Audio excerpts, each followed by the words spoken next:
Çox deyirlər ki, şəhidin günahları bağışlanır. Amma mən bir hədis oxudum, dedi ki, günahlar hədisdən belə başa düşülür ki, şəhidin günahlarının bağışlanması kiçik məsələdir. Bir Allah şəhidə 70 məqam verər. Ən kiçik budur ki, günahların hamısı bağışlanır. Yasin surəsində vurur ki, qeylət xulil cənnət, şəhidə deyildi, daxil ol cənnətə. Birinci sözü nə oldu? Görən kimi cənnəti, dedi ki, qalə, ya leytə qavmi ya'ləmun, ey kəş xalqım, qövmüm biləydi. Bimə qəfərəli Rabbi və cəaləli minəl mukremin. Necə Allah məni bağışladı və nə böyük kəramət sahibi oldu. Möminlər içində bir dəstə var, şəhidlərdir. Deyir, onlar dünyaya dönmək istəyir. Sual olunur, niyə?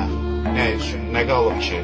Dünyada gözü qalıb, yox. Deyir ki, qayıdır ki, istəyir ki, qayıtsın, yenidən şəhid olsun, yenidən şəhidliyin o ləzzətini dadsın. O qədər ləzzətlidir, insanın Allaha qovuşmaq anı çox möhtəşəm idi. O möhtəşəm anları yenidən yaşamaq üçün dünyada